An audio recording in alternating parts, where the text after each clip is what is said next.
Hey there, it's Will Vaughan from Your Career Mastery. And in this video, I wanted to share my thoughts on why I believe things will absolutely work out for you in time in your career. You see, I was thinking recently about how early in my career, so I'm about 34 now, but back in my early 20s, I used to get so stressed about things that were happening in my career. Something was going wrong, and how do I move forward? And how do I impress my boss? How do I do really well at the company that I'm working at? I used to put so much pressure on myself, and I also see a lot of younger people in the business that I currently work in, and I see the stress they're under, but more importantly, I see the pressure and the stress that they put on themselves in terms of their career and how they can move it forward, and really wanting to move their career ahead at the fastest rate. But because they want to do that, they're putting themselves under so much stress and pressure, and it's really not creating a great sustainable platform, for them to really build on their career and actually get joy and satisfaction from their time and role, but also just from their day-to-day life. Because we spend so much time at work, it's important that we manage our emotions and our expectations, and we don't put too much stress and too much pressure on ourselves. Because I know that was the case for me when I was getting started in my career. I put a lot of stress and pressure onto myself, but really if I could go back and grab younger Will and say, hey buddy, it's going to be all right. Things are going to work out. Just enjoy where you are. Keep working your skills, keep improving your network, keep gathering great experiences and working on great projects, but chill out essentially, because it's all going to work out in the end. Don't put too much stress and pressure on yourself. So one of the key things that I wanted to talk about is that disasters will pass.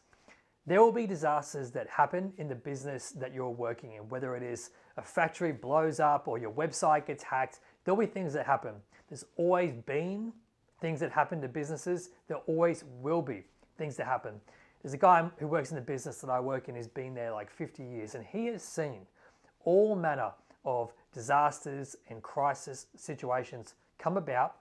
But from his time and role over 50 years, you get that perspective. You know that bad things will happen, but you'll get past them. And just as soon as you get through one disaster, I guarantee you there'll be others. So when any one disaster happens, I'm not saying you don't need to react to it. I'm not saying you don't need to deal with it when it happens. And when these nightmares do occur, you do need to take some perspective in the moment and know that it'll pass.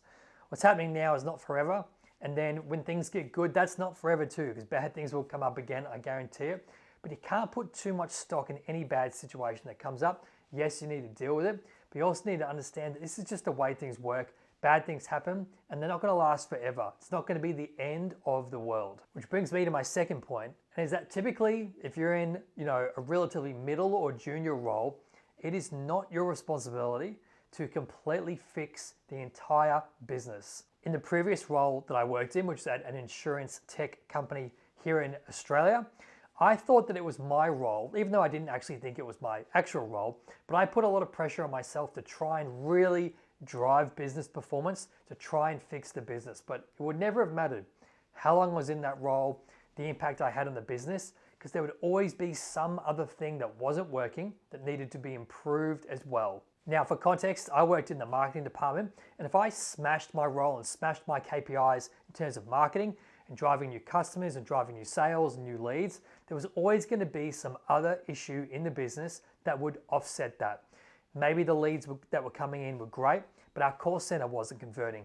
Maybe their website goes down. Maybe from a commercial perspective, certain partners leave the business, and that can impact business performance as well.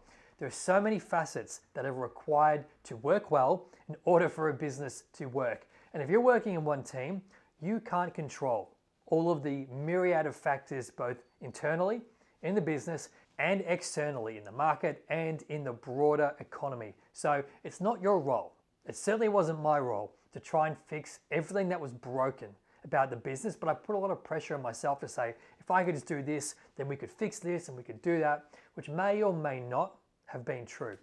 But at the end of the day, we've got a job to do, and we need to do our job. Now, typically there is senior management at the C-suite level, executives, general managers, chief marketing officers, chief product officers, CEOs, board members. It's their role to drive the entire strategy of the business, and they're accountable for everything that happens, and they're accountable to fix the business. But typically, if you're a specialist in a role, it's not your responsibility to fix the entire business. You need to focus what's right in front of you and drive that to the best of your ability, but it's not your responsibility to fix the whole business. That's going to be too much, and that is going to drive you into the ground, even just trying to think about it. So then coming back to this theme of things will work out, there's also the money.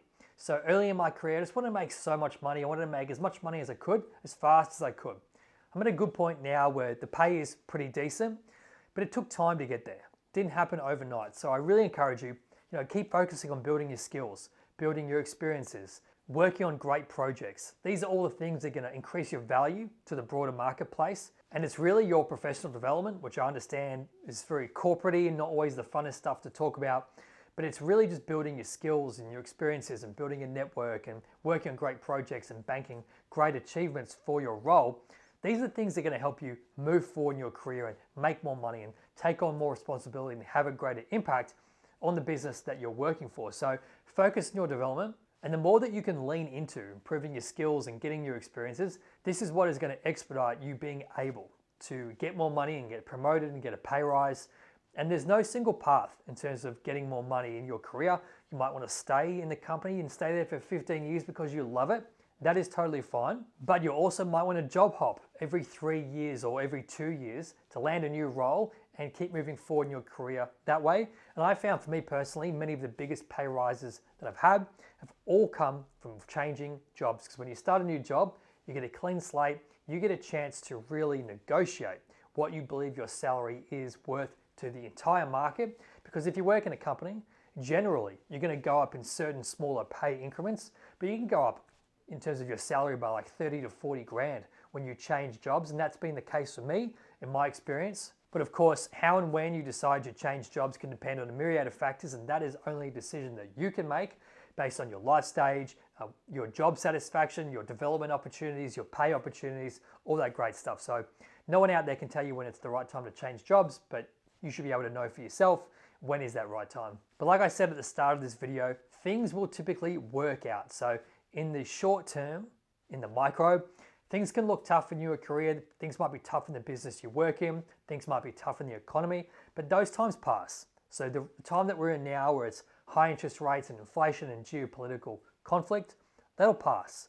It's not going to last forever. So it doesn't do you any good to really bask in catastrophical thinking, because you want to make sure that when the good times come, you're ready to make the most of all those opportunities, and just understand that you need to have that perspective and that long-term wisdom, which is to say that things will work out.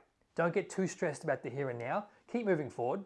Keep making great progress. And if you keep following that chain of movement and that momentum, you'll land yourself into a great spot in your career. I absolutely promise you. So I'm Will Vaughan from Your Career Mastery. Hope you found this video helpful, and I'll see you in the next video. Cheers.